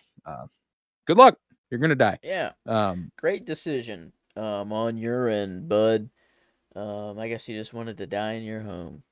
Um, but yeah. yeah, not And John's pissed, but Sansa responds that Glover is angry over his decision to bend the knee, and she shares his anger. And Jon bluntly tells Sansa that defeating the army of the dead is impossible without allies. You don't know. You can't know. Again, this is all... Jon is a fucking broken record for like 2.5 seasons straight. Heavy and is that the Daenerys... head who wears the crown. He's dealing with it. The North is the North, and the North, and the North is all I hear from him, which is... Exactly. I wish there was maybe something more there that they could... It's just... but... And it's fine. I get that this would be the conflict. It's not like there would be more than that. But I don't know that we need to fucking hammer away at it so goddamn much. But yeah, Jon's like, Daenerys isn't her father. She's not the Mad King. She'll be a good queen for us all. And Sansa questions Jon, did you bend the knee to save the North, or because you love her? And Jon's like, can it be both? Can it be both? Does it have to be one or the other? Can it be both? I think because right now it is both. That's how I'm feeling. 100% both. Yeah. In a short few hours, maybe one. But a different kind of love. Familial love. Something like that. But yeah, meanwhile, Daenerys goes to the library with Jorah Mormont to thank Samwell for saving Jorah's life by treating his grayscale. And Sam's like, oh, it was my pleasure, my lady. I was very happy to do it, but if I could, I might need a pardon. I stole some books from the Citadel and a sword. And they're like, you stole a sword from the Citadel? No, it was my family sword. It's been in House Tarly for generations, and my father was never going to let me have it. And Jorah and Daenerys both going like, oh, she's like, surely not Randall Tarly. Not Randall Tarly, right? Yeah, no, that's my dad. No, that's him. That's him. That's Pops. Don't I hate the motherfucker, but goddamn is he my father. That's who he is. Yep. Oh, wow. Yeah. No, and I went with John Bradley as Samwell Tarly for his performance of the episode. This was, John did a lot of good stuff with a lot of subtle performing here, but this is the trying to contain himself that Sam does here, and then the stumbling out and his like determination to be like, you know what, fuck this, I'm gonna go figure this out. But regardless, that scene was strong. For him. Daenerys, is like, oh well, I told your father that he could retain his lands and titles if he bent the knee. And Sam goes, oh, and Daenerys goes, he refused. And that gets Sam a little bit, it gets Sam a little bit, he's like, okay, well, at least I'll be allowed home now. And you're like, no, because my brother's now the seat. And he's like, so that's good. And Daenerys is like, well, your brother decided to stand by your father, and that's the one, that's the real knife to the heart. No, what a great performance. Definitely glad he's getting one. I went with another performance basically for the same reason. Or at least I thought it was the same reason, but you have then enlightened me to think a different way. Actually. Yeah, no, this performance was so, and like the delivery of like, thank you, your grace. May I? Like he has to thank her. Yes, he's like, for killing her dad and brother and telling him she did it. And he cured Jorah. That was the whole point. Was Jorah's like, here, meet the man who cured me. Look. Yeah. Wow. Not that anyone couldn't, just that they wouldn't. And I love that too. So I was really split between going with Sam for character and John Bradley for performance. Ultimately, I went with John Bradley for performance because he's dealt like a shit hand in terms of dialogue here before long, and he does pretty good with it. I mean, performance here and in the crypt with John. I think that's what I'm talking about. Like, I think he does a really good job. I think his dialogue is atrocious during that scene, though. Like, that's just not the way you say it. Yeah, you say it if you're on a TV show. That's the way you say it. But not if you're telling your best friend, "Hey, by the way, dude, yeesh." No, like it's a weird one. But anywho, he stumbles out of the room in tears, and he stumbles into Bran Stark, who is just always in the right place at the right time, waiting in the courtyard for an old friend. It's like a I jump love that he's scare. always just sitting there looking at people like, Yeah, "Sup?" it's like a jump Uh, scare. They get out and you're like, "Oh fuck, Bran. All right, well, God shit. I damn it, guess I guess I have to talk to you now because you know Yeah. everything or whatever the fuck." Well, that's what's funny too is that I feel like Sam was going to talk to him anyway. Like, Oh, okay. Bran knew it was time to tell Jon, but I think Sam was coming to Bran to tell him it's time to tell Jon. Like, Yeah, I think I Sam was can't kind of like, fucking "Oh, fuck this Daenerys girl. He can't be with her. Like, fuck. Like, yeah, no, I gotta tell John now. It's his aunt. Like sort of thing. yeah. Like, gotta break this shit up now." But yeah, But yeah, Bran. Bran's like, you got to tell him. You got to tell him. And Sam's like, I don't know. You're his brother. And he's like, he doesn't trust me as much as he trusts you, man. He He trusts you more says, than anyone. If "No, you I'm say it, not." He says, "I'm not his brother." He says, "No, I'm not." And I was yeah. like, he's just Bran is, literally. I don't know if is he meaning like he's the three-eyed raven, so he's not, not even a Oh, Stark, not even Brandon Stark, or like literally they've never been, they're cousins. I think it's one of those layered Um, meanings that, like, it's like, yeah, I'm no longer a man, which I will insist until the season or the series finale when I will gladly accept the role of king. Um, mm-hmm. Yep. uh, Yeah. I cannot retain titles. I am not the Lord. I am not a guy. I am not a man. I am just a three-eyed raven. Oh, you want me to be king? Yeah, I'm down. Let's do that thing. Yeah. Cannot retain any titles. Give me the most important one and the Yeah, shit, longest man. one That of shit the. kills Yeah. me. Oh man. It's so funny. But regardless, yeah, Sam, finds Jon in the crypts thereafter. I love that he stumbles and falls into the crypts too, which is even funnier. It's just like they're portraying Sam as this doofy oaf, which is hysterical. And Jon is extremely excited to see him. Yeah. Sam's like, Where I'm am I sorry, I know supposed I'm to not supposed be to be down here? here. Oh, Uh, Sam, come on, man. You're Jon just. doesn't give a fuck, bro. He's Yeah. like, bring it in, my boy. I missed you. Where you Yeah. been at? Dude, how you doing? And Sam's like, did you know? And he's like, Gilly, is Gilly okay? Is little Sam all right? And again, just That was wonderful little nice. character Yeah. moment. I loved that shit. He's worried immediately given Sam's demeanor about Gilly and little Sam, which just that's exactly what you want from Uncle Jon. But yeah, he's like he asks, did you know? And he's like, did I know what? He's like, oh, she didn't tell you. Well, my father and brother were Daenerys's prisoners, and she executed them. Um, and he's like, I am so sorry. And he's like, would you have done it? He's like, I don't. And he's like, would you have done it? And he's like, I mean, I've executed men before. And he's like, yeah, but you've also spared them. Mm-hmm. You've Yeesh. thousands of wildlings who refused to bend the knee.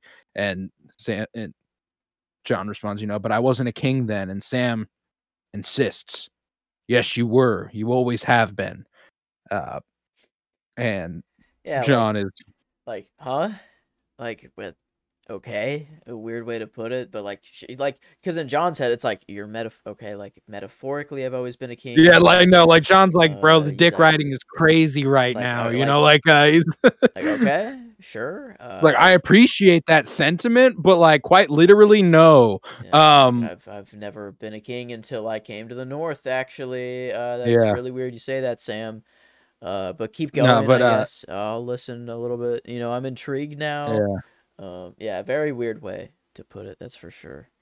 yeah, no, and Um, he's like, I'm the king I'm not the king in the north anymore. We bent the knee. He's like, I'm not talking about the north. I'm talking about the bloody seven kingdoms.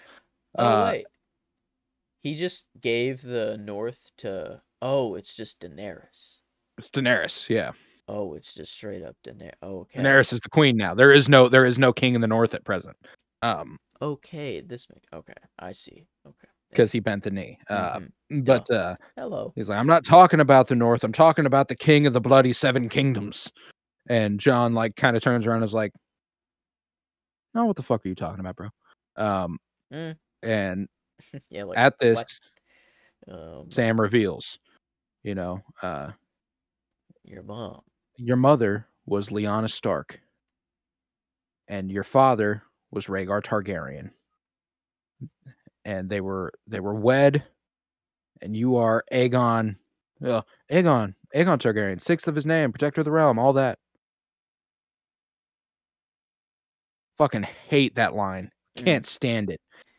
For such a Yeah. weighty moment, like Yeah, this should, I don't know. It's not a conversation between two friends. This is a conversation between a friend and a someone who knows that the camera is there and that an audience is watching, sort of thing. Yeah, It's bizarre. It's just and John Bradley does a good job with it. He does about as good a job as he can. Um, but like just the dialogue he's given, and I understand that Sam is in a urgent state. He is like, yeah. this is what I mean. This is what you need to understand. But I don't know, collect yourself, homie. You're about to reveal to your best friend that he is not a bastard and that his father is not his father. You're about to reveal quite literally the biggest secret in the world, In the actually, work. at the Yeah, time. like Yeah, so this, I don't know. mhm. Seems a little hasty to me, but regardless, uh he insists, you are the king, and John, stunned and refusing to believe this, uh he says that my father was the most honorable man I ever knew, and he wouldn't are you saying he'd lie to me my whole life? And Sam counters that, well, your father, well, Eddard Stark, was honorable. He promised Lyanna that he would keep you safe and hide your identity, because you know as well as I do that if Robert Baratheon had known the truth, you would have been killed. Um, and Sam and Bran discovered that John is in fact Aegon Targaryen, sixth of his name, ruler of the Seven Kingdoms. Uh, and John's, again, Kit Harington does a really good job here in the revelation of this news. I like that the camera just kind of sits on him Yeah. as Sam talks. I think that's a good choice. Um, Yeah, he kind of stumbles back at he first. stumbles backwards. And he's like, Oh shit. Like, god damn it. I thought I was done. He's like, I just got done being all this "I leader don't bullshit. want it. Like, I I never wanted it." man, Yeah. I just got King of the Broken North. record, John. Yeah. You don't get it. You'll never get it. I don't want it. I never wanted it. Just all this shit over and over and over and over. Mm-hmm. You know, He's climbing the it's leader ladder, from yeah, the Night's Watch to the Night's Watch plus the people north of the wall, then the north, and now everything. So yeah, Westeros, I guess, just Westeros, but yeah. damn. To end the episode, we're gonna end the location. Mm-hmm. We will have more after this, but a hooded stranger rides into the Winterfell courtyard, revealed to be none other than Jaime Lannister, fulfilling his promise to fight the White Walkers, even though his sister decided to abandon her enemies to the mercy of the undead. Looking around, Jaime is surprised to see none other than Bran waiting for him, the boy he shoved out of a window and crippled in this very castle years ago. Huh. Dun dun dun dun dun dun dun dun dun dun. Yeah. I'll always think of that video from Twitter when this was going on, the Curb Your Mm-hmm. Enthusiasm Oh theme yeah, it's song kicking perfect. on. Perfect. Oh yeah, it's definitely a Thrones humor moment. Even without the music, it's just Oh innately yeah, funny. But no, yeah, uh, quite the reaction. I think Jamie or he played it very well. yeah, Nikolaj. Yeah, because Bran, Bran's just got to sit there now. He's cashing a check. I guess it's something to play robotic a little bit whenever he does talk, but very, I don't know. He sits there. Yeah. Hello. Is this? I don't know. I guess it is somewhat of a good moment to end the episode on. No, I think it's the first episode of the first season. It's a poetic thing where the first episode of the I first see. season Started ends with an off, yeah, interaction yeah, between Jaime and Bran. yeah. The first episode of the last season ends with an interaction between Jaime and Bran. I I think see. that's They started off the same way. They end the same way. yeah, yeah. So like I like the choice. I don't know, like you would think that perhaps the ending moment would be Sam revealing to Jon that he is, Aegon Targaryen.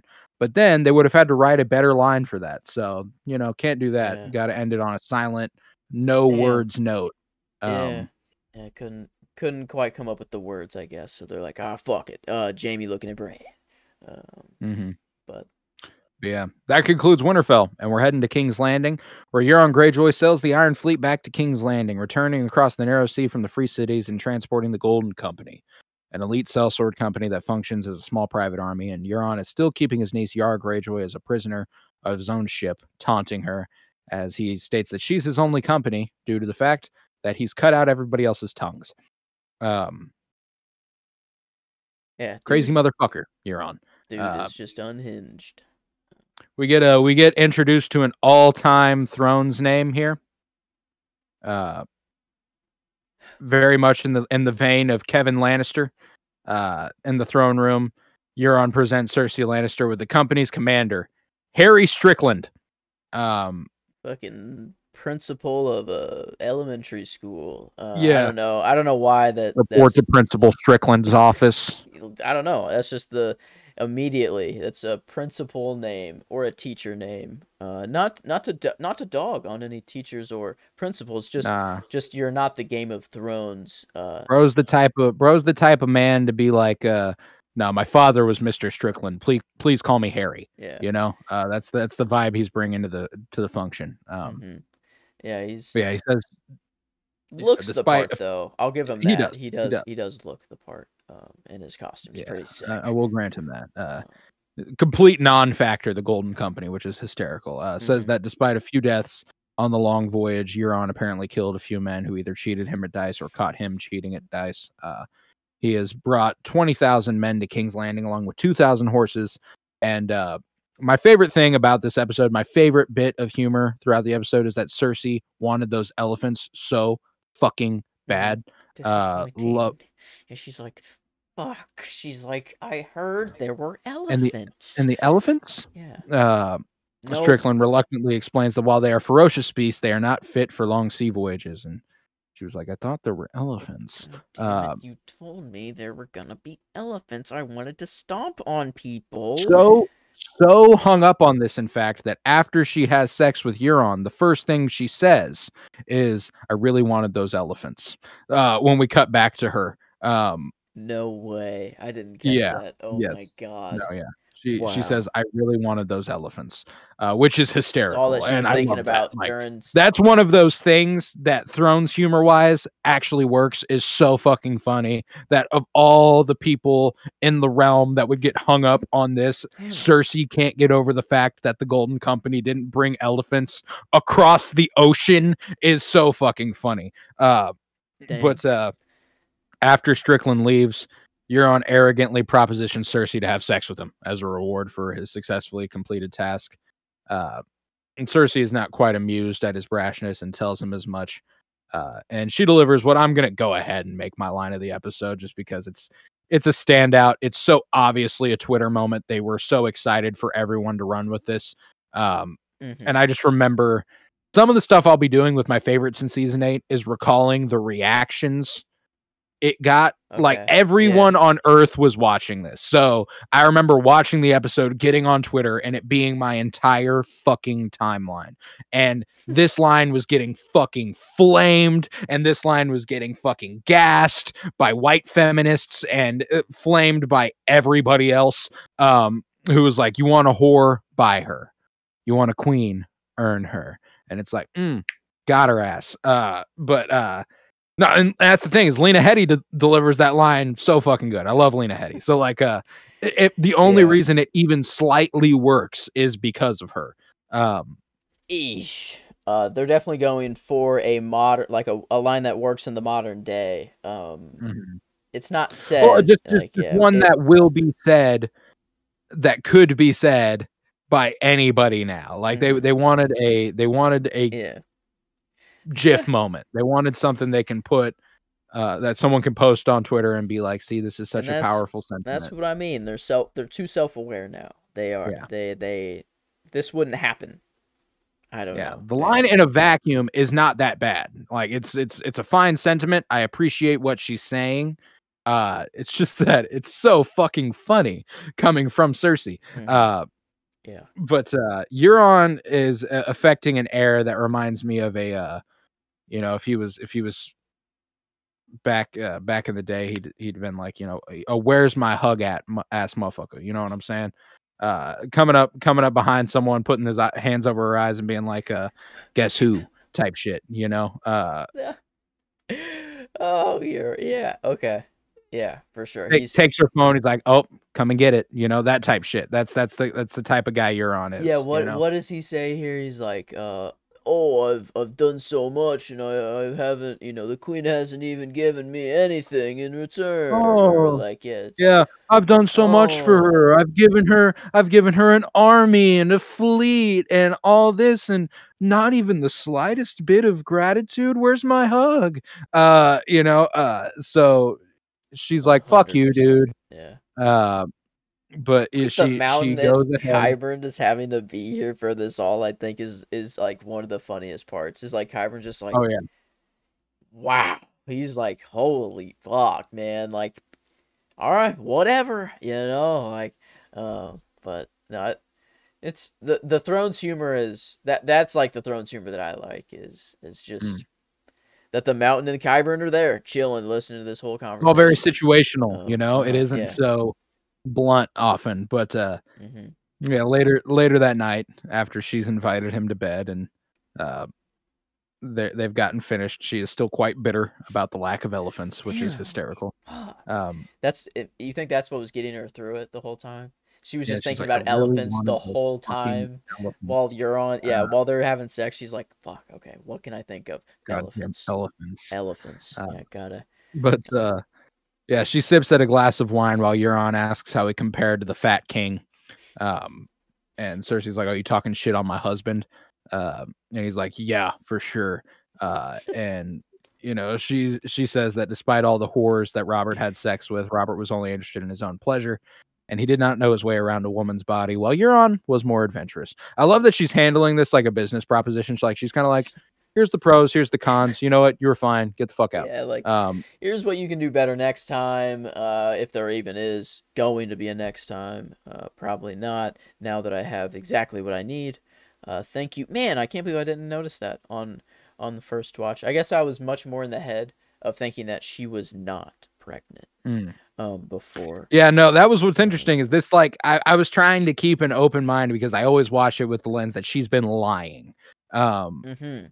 but then I remembered that line. I can't remember if it's been said or if it's yet to be said. I can't remember if it's Tyrion or Jamie, but they say that she uses the truth to tell lies. And I don't know if that was seasons back or if that's within the next few episodes.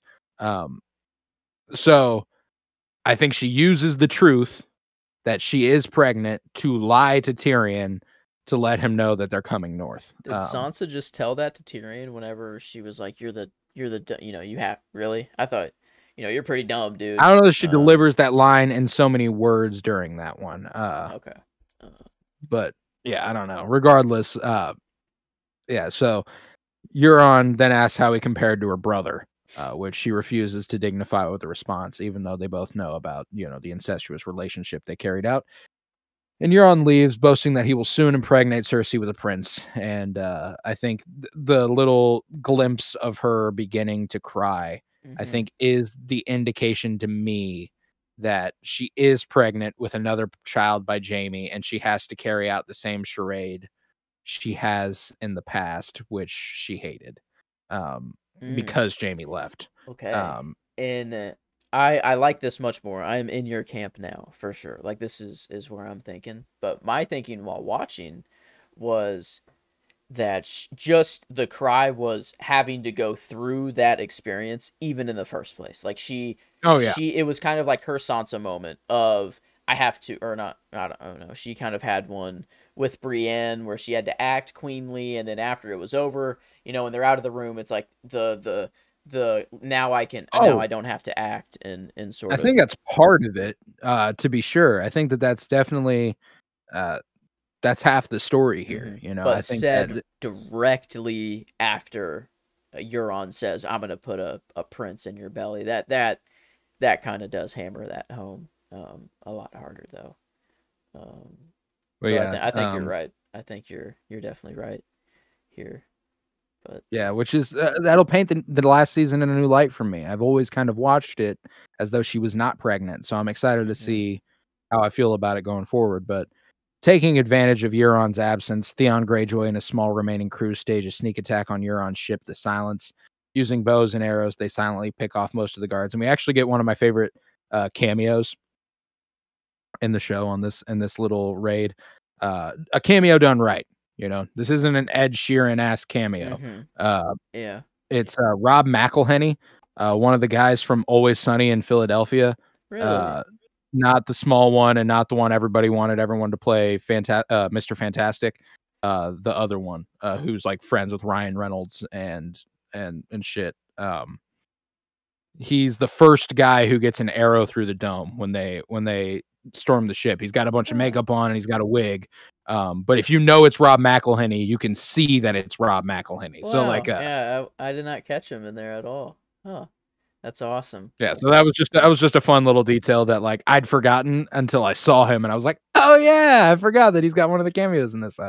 But Theon bursts into Yara's chamber with an axe and frees her, and she headbutts him for letting her get captured in the first place. Yeah. And then she embraces him and they flee. And sometime later on their own ship, Yara says that she intends to sail back to the Iron Islands because if stuff goes poorly, they need to be able to retreat. I was like, I forgot that they expressly mentioned that they might retreat to the Iron Islands if they need to. Wow. So even just like they were aware of that being a possibility. So I think that's even funnier that they were like, no, we'll just conclude it in Winterfell. We only have 6 episodes. Damn. Yeah, but yeah, with the bulk of the Ironborn loyal to Euron concentrated in the east with his fleet, she has a chance to rally her remaining supporters and take the Iron Islands back. And she can tell that her brother is not. He supports her. He says, "I will go wherever you lead. You are my queen." And she says, "You want to go defend Winterfell with the Starks?" And he doesn't really answer, but he's like, "Yes, I would very much so like that." And Yara grants him permission and gives him a hug and says, "What is dead may never die, but kill the bastards anyway." I was very close to picking this as my favorite scene also. I loved this. And I was, again, almost close to picking Theon for my character because I love this sentiment. Like, we're officially on the Theon Greyjoy redemption tour, and it culminates in a really compelling way in episode 3 of this season. But okay. Yeah, Theon, I don't know. I liked Alfie Allen the finale, and that's when he was like, all right, gotta go get my sister back, sort of thing, and like that. I don't know, that's at least very immediate and followed through from the finale to this episode. I would argue that everything is very immediate. I guess reveal. The Night King was the only thing that didn't feel. Yeah, the Night King we're getting delayed on, but Jon getting told of his parentage. I forgot that was episode 1. I thought that was the end of the next episode. I didn't realize that was the season premiere. True. Jon riding a dragon is moving fast. Yeah. Jon riding a dragon and that interaction there, like just all sorts of stuff. It was just like, we're getting there. We got a lot to do in the last season. So here's everything you kind of needed to happen based off of the end of the last season. But back in the Red Keep, Bronn is getting ready to have sex with 3 prostitutes, Mirai, Dyra, and Krya, but they can't stop gossiping to each other about how many Lannister men were burned alive in their last battle, and annoyed, Bronn points out that he actually managed to wound that very same dragon. He's like, I'm the only man you've ever known who actually shot a fucking dragon, so how about it? And one of them's like, that's dope. Here, get inside me. Yeah. And fair enough. Yeah, brusquely gets right on, and the prostitute continues to gossip, but before Bronn can really get started, Qyburn interrupts. Another great little Thrones comedy moment. Just in there immediately, just standing right there. I apologize for the interruption. Like, oh, and shit, Qyburn, what's up, poor dude? Girl. Poor girl, the pox will take her within a year. Which girl? That was another funny little moment. I appreciated that, and just like it's just the general piling up of all the small bits of comedy that kind of end up going like obvious bits of comedy. Like, this makes sense. This is a Bronn. There are certain characters that a lot of the spoken comedy makes sense with. The Hound, Bronn, those types of dudes. But there was a little too much of it outside of them for me, where I was just kind of like, I don't know. And Tormund even gets one, but even that's like, it's just kind of like, it's just all of it piled up on top of each other. It's like, God damn, you usually get like one of these an They're doing a episode. lot. Now Yeah, they're doing a it's like whole lot every of it. single location, every single scene gets one of them. But nevertheless, Qyburn points out that the promises to reward Bronn with gold in the castle and a noble-born wife were all taken away, and Cersei wants to correct that mistake. Paying in advance, there is already a wagon laden with gold waiting outside, and as for the target, Qyburn then presents him with Joffrey Baratheon's crossbow, as Cersei has a sense of poetic justice. He wants to use it to kill Tyrion as well as Jaime for abandoning her in the event they survive the undead assault on the north. Damn. And this, I didn't even really put this together, makes even less sense that she didn't just kill them last episode.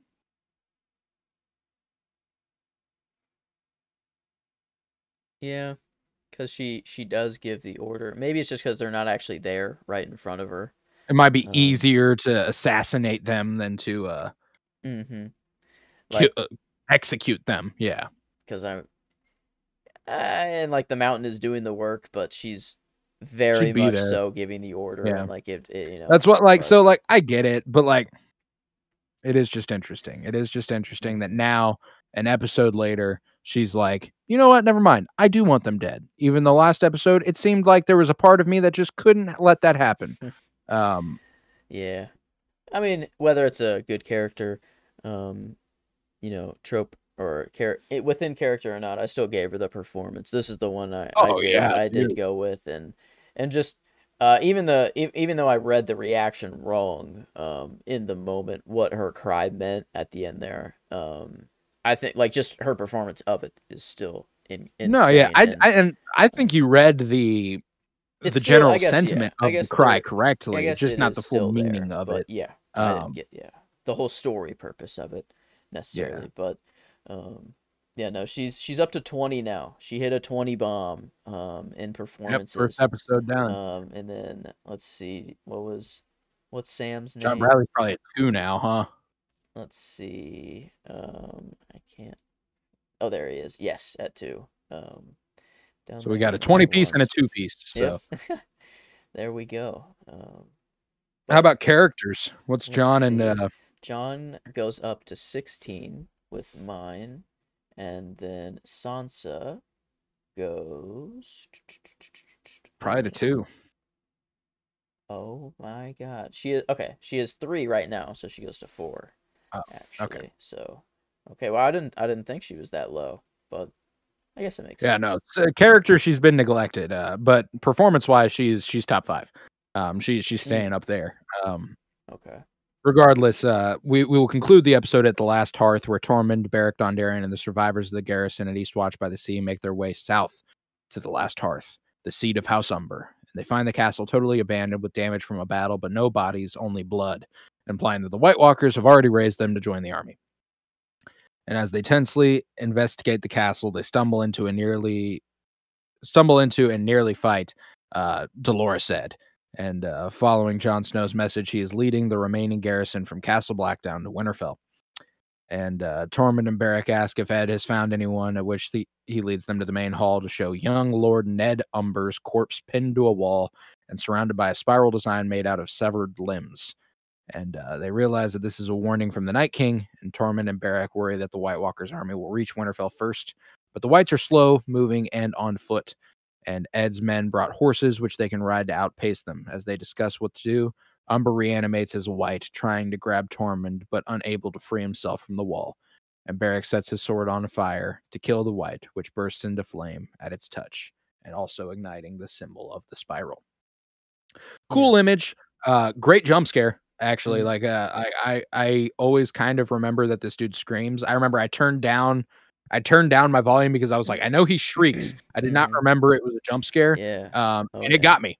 I was like, even the like him opening his eyes like in the background at first, then like turning blue, and it's like out of focus. But then he comes in. No, yeah, I thought it was pretty cool, and it does provide a lot of credence to the Night King having something more. It all doesn't really matter because he dies, episode 3, and we don't really see any of his intelligence be used really whatsoever. But Yeah, we see a lot of arrogance more than intelligence, you know? He's just like, "Nobody's ever stopped me, so why would they now?" Yeah. You know, like, it's kinda how he feels. I remember I theorized that this was so that he would know like since he can warg into and look through the eyes of any of his people, that this was just basically a way to know where the Night's Watch or people were at the time. But like none of that He's already matters. past them, Yeah. so He's just so it's just for fucking for whatever. He didn't use the basically a threat, dragon. you He know? didn't use the dragon at all to take over that castle. So, and then he is the idea that he walked in there and did this all himself afterwards, or is one of his, I don't know. Assuming his lackeys probably do a great deal. You know, it is fascinating that there's this element to the Night King where he clearly doesn't want he wants an army. He wants to just make the dead join his numbers, which Hmm. means the only real use he had for the dragon was breaking down the wall. But it's also probably the best killing machine that they have. But what's left of somebody after a dragon scorches them? Oh, checkmate. There it is. Of course, yeah, they can't come back. It actually, that they're gone. They are Yeah, gone, so, like, gone. he has to use it to destroy structures, but he can't kill anybody with it or else and I guess he can kill some people You with gotta it, like, he kill, can but you can't kill too yeah, hard. You yeah, gotta kill just the right amount. you know, I and I guess, like, guess. he's at a point now where it's like once his army reaches a certain size, how much is he willing to sacrifice to build up his army, you know, like, because he comes into that motherfucker at Winterfell swinging. He comes a scorching, as much as he Yeah, can. Um, that's true.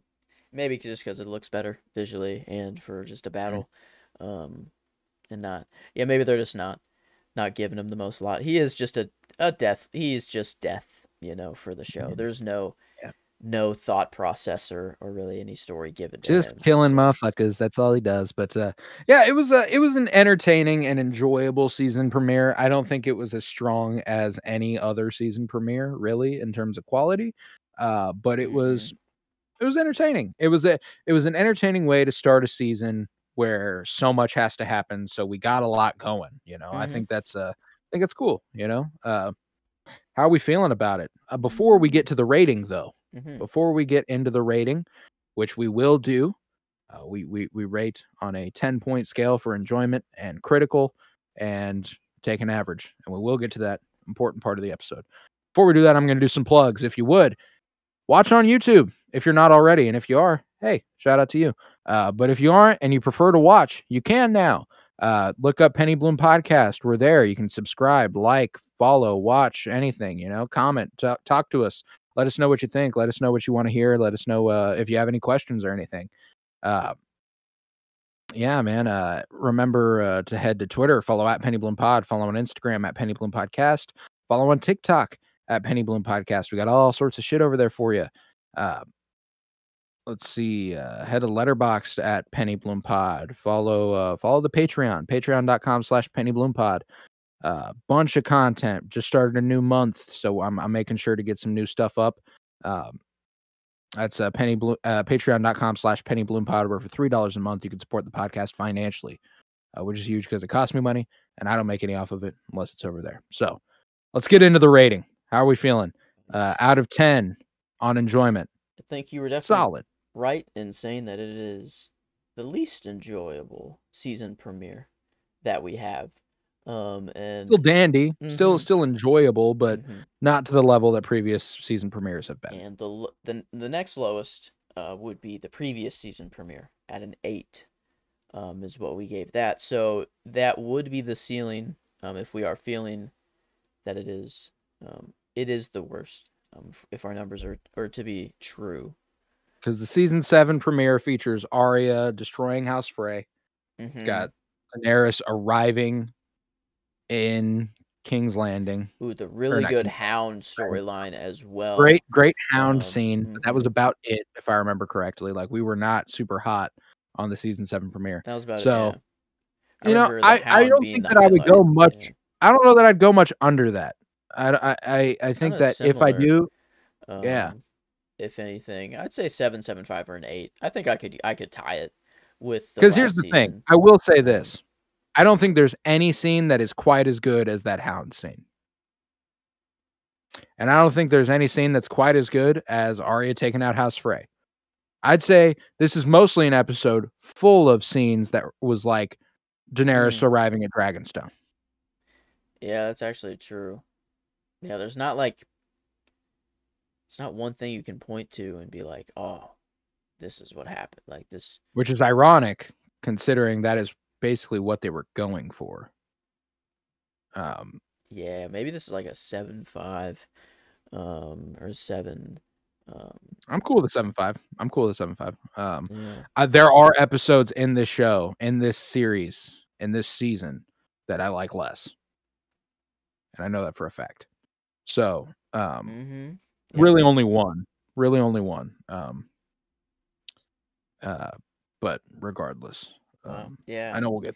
And again, it like visually was kind of just blah.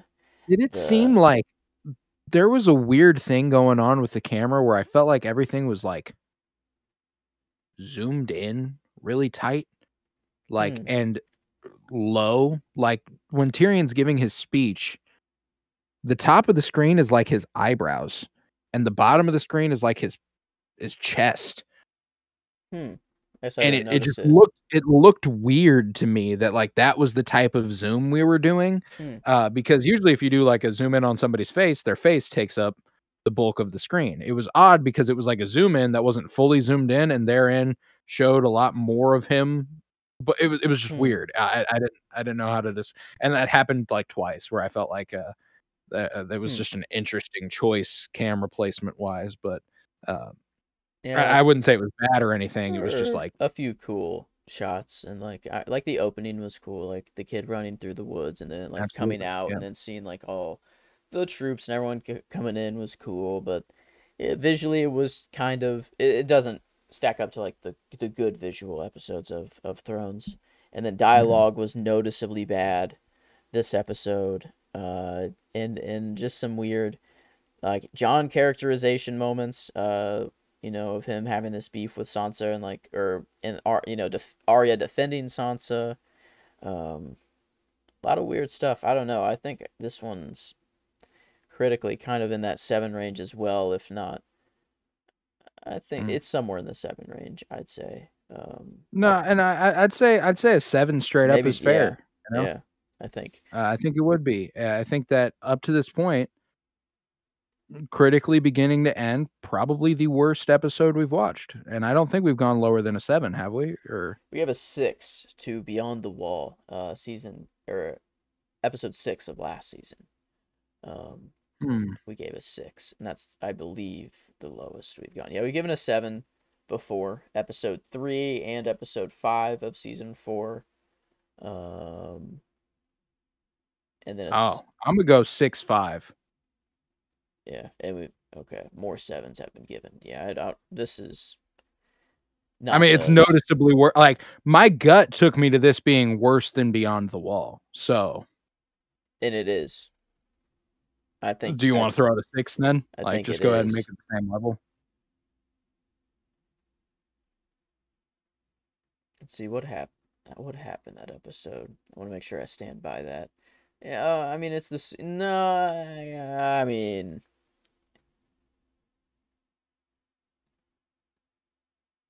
it's the same level. I don't think I could say it's worse. I mean, the Yeah, I don't think I cooler can either. stuff happens in that episode. That's definitely an enjoyment episode there, but I don't think I could put it below at I all, to just be think it's honest. a noticeably better visual episode. I think writing's probably the same level. I would give this episode the edge for performances, though.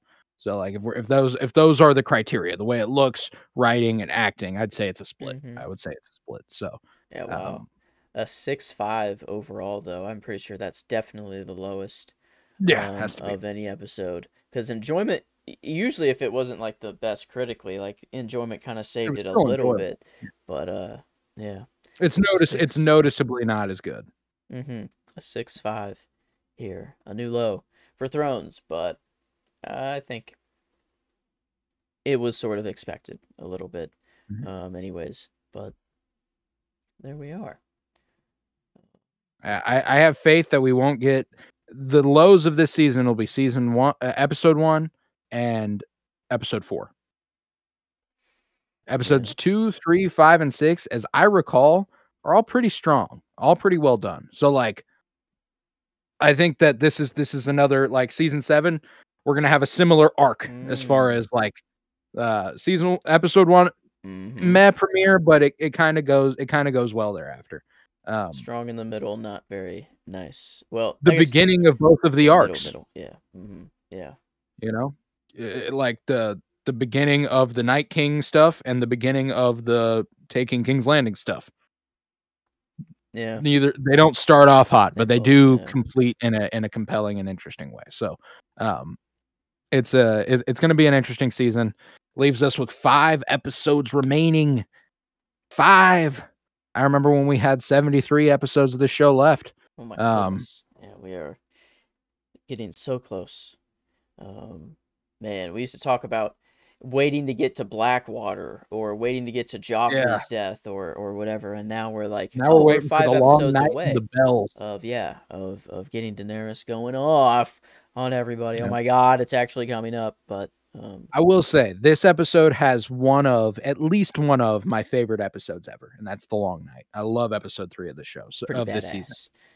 It's so good. It's so good. So like, I'm very excited for that. And frankly, say what you will about the choice for Daenerys to break bad. Episode 5 is also fucking epic. It is so fucking cool. So like, it is what it is. But yeah, with that, we will conclude this episode of Winter is Blooming, and we will be back next week with season 8, episode 2, A Night of the Seven Kingdoms. No, I don't want to say that. I was going to say, I think besides episode 4, I know the title of every episode of the season off the top of my head. I know The Long Night. That's it. The Bells, I would never have even gotten that one. The finale. Well, that's episode 5. Oh, then there you go. See, that's how lost I am. Yeah. I don't. Pretty sure the finale is the Iron Throne. Yep. Episode 3 is the Long Night. Episode 1, Winterfell. Episode 2, A Night of the Seven Kingdoms. Episode 4. I don't know. Episode 4. The Last of the Starks. Episode 4. Doofy. What does that even title. mean? Yeah. Sansa and Arya? Or both? I mean, everybody who's alive going into the Long Night is still alive. Does Arya just leave Winterfell, though? I mean, I guess she goes to King's Landing with them. Sansa stay? No, Sansa goes. Yes. Or Sansa stays. She's not there during the... So maybe that's it. The only Stark that's in Winterfell. Bran's there. He doesn't go to King's Landing? Oh, he just rolls up at the end and is like, yo. So does Sansa. They both do. Like, they both come after the destruction of King's Landing. So it's like, I'm curious. I'm wondering what that title is. I mean, maybe... I don't know. Maybe that's just a weird fucking title for an episode. So we'll see when we get there. That's why I can't fucking remember it. But regardless, maybe that's when Jon tells his siblings, that he's a Targaryen. Maybe that's what that is. Regardless, we got plenty to look forward to. Episode 4, reason I couldn't remember that title. Might be the worst episode of this show. I can say that quite confidently. Yeah. So, but yeah, man, it's I'm excited for the season and what it might hold. And like I said, we'll be back next week with season 8, episode 2. We'll also be continuing our comic book movie journey through film this week, and I'm so very excited for that. We're back to 2 a week after a couple weeks ago doing the Bad Batch. And this week will bring us the likes of Captain America: The Civil War and X-Men: Apocalypse. So we got a couple fun ones, if not the greatest movies of all time. Just a big week on the pod. Season 8 premiere, Civil War, X-Men: Apocalypse for Let's go. Big moments, less than product. Mm-hmm. So, yeah, fun stuff. But with that, I was Colton Robertson. I was joined by Joseph George. Thank you very much, homie. Oh, thank you for having me. It's always a pleasure to be here. Oh, and it's always a pleasure to have you. And remember, peace, love, and bloom. And many underestimated you. Many of them are dead now.